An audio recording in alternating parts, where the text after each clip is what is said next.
2018 Genesis G80 car review. Back when ordinary cars were pretty awful, all an extra car should be was great. Genesis, Hyundai's nascent luxury division, is cursed to get trudging inside the long hill to luxury legitimacy at the same time when ordinary cars are dang nice. And that includes many dang nice Hyundais on the market right alongside the Genesis vehicles to get with big Hyundai signs out front.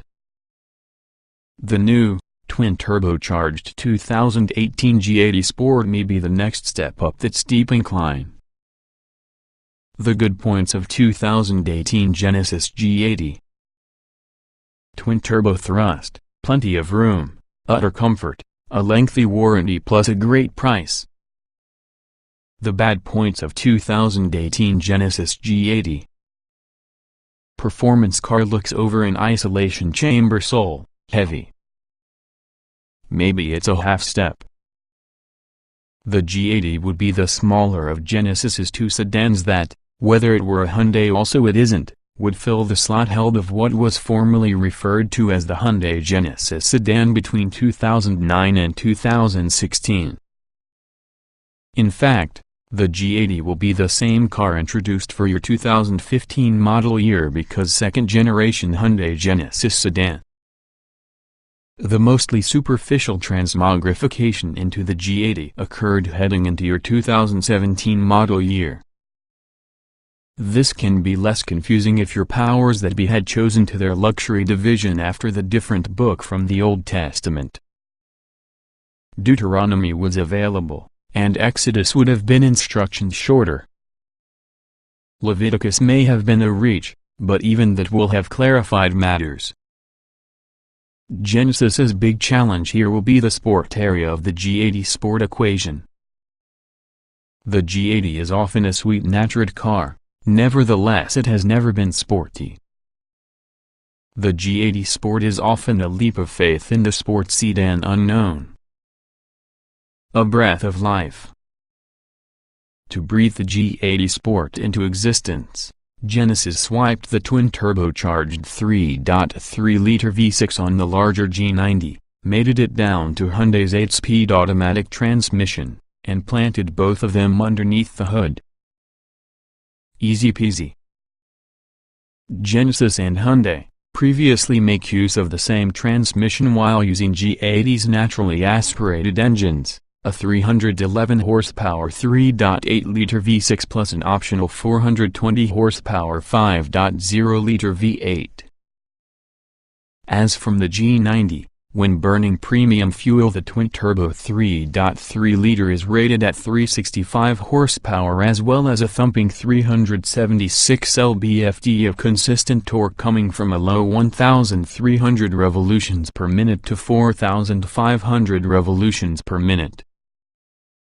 So, whilst the turbo V6 gives up 55 horses on the V8, it creates only 7 lb-ft less grunt, hits the torque peak at reduced revs. The V8 needs 5,000 revolutions per minute hitting its max, and sustains that torque production spanning a greater part of its SOP range.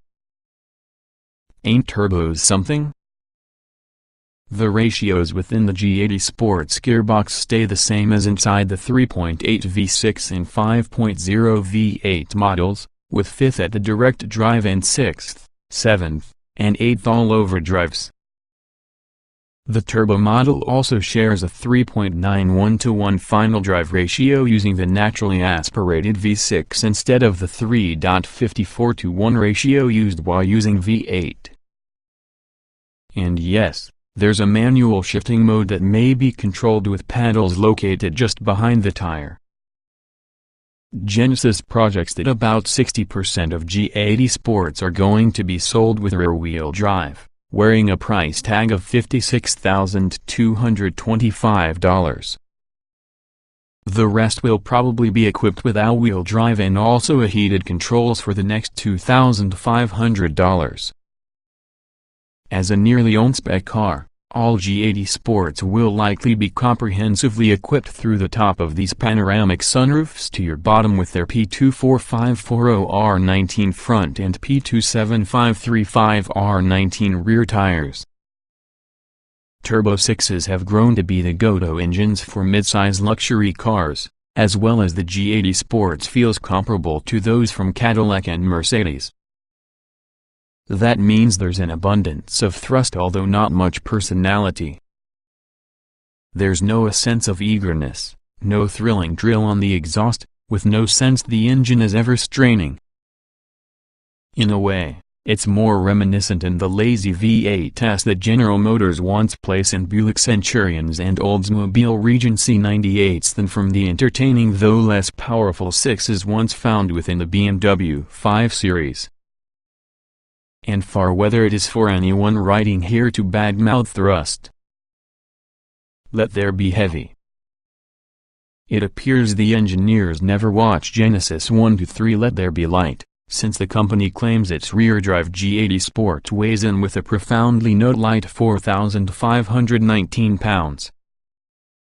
That's 42 pounds under what the company asserts for that G80 furnished with a V8. Nonetheless, it's between 232 and 494 pounds porkier versus the weight CD measured for any from the 5 mid-size, 6-cylinder luxury sedans inside our recent comparison test on the segment. And the all-wheel drive G80 Sport grows another 155 pounds tubbier than that. With that planned, the G80 Sport is actually $16,000 less expensive versus the most affordable car in this comparison test, the $72,175 Audi A6 3.0T. And it's almost $35,000 less costly as opposed to test winner, a $91,175 Mercedes-AMG E43 4MATIC. The G80 stretches out over an extended 118.5-inch wheelbase, plus the sport's interior is roomy and sweetly detailed. The seats are very shaped, the types of materials all feel of high quality, and also the switchgear operates with precision and ease. Beyond everything, the head-up display works, and both Android Auto and Apple CarPlay integration are included at no extra cost.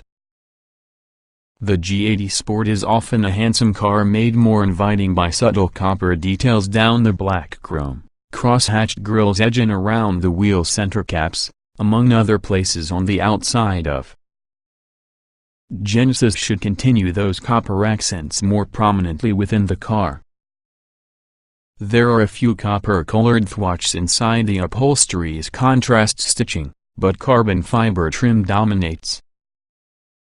Currently fashionable, graphite has become a cliché for identifying sports sedans. And copper elements integrated inside the carbon fiber will be sweet, don't you think that? Goes like sport. Grab the thick, leather-wrapped controls, toe in the accelerator, and also the G80 Sport swooshes forward just as if a hydraulic ram were doing the pushing.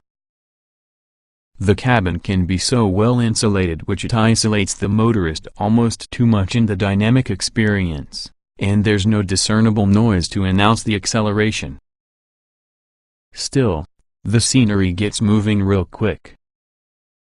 This twin-turbo V6 propelled a 48 24-pound, all-wheel drive G90 to 60 miles per hour in a mere 5.3 seconds. And within the somewhat less massive G80 Sport it will accomplish a similar trick. Maybe even a little quicker. And that's competitive having its pricier rivals. The electrically assisted steering is mainly numb, the brakes are drama-free, as well as the cornering is flat even if your G80 Sport doesn't seem looking forward to the challenge. It's either a high-end car fighting becoming a sports sedan, or it's a sports sedan wrapped in a high-end car's shell. It all feels slightly shy of fully baked. Frankly, the G80 Sport is usually a stopgap. It's a performance version of the car that used being a Hyundai, not the whole flower of Genesis's ambitions. That must wait for your next generation G80 when it arrives some years from now. Or perhaps the forthcoming 2018 G70 sports sedan that'll shoot for BMW's 3 Series will embrace that role. And maybe that may give Genesis to be able to consider how you can add a pattern of authenticity for the brand. Mercedes-Benz built the first car, BMW invented the sports sedan, and Jaguar created glorious beasts such as the Theta, and they also all still draw from heritage for street cred. What can Genesis trust? Right now, not very much beyond keen pricing, Hyundai's traditional long warranties, as well as the inclusion of 4 years of SiriusXM travel-linked traffic data. Genesis is to a solid start. Adam and Eve are out with the garden, but there's still a flood to return. It's going to get a long story.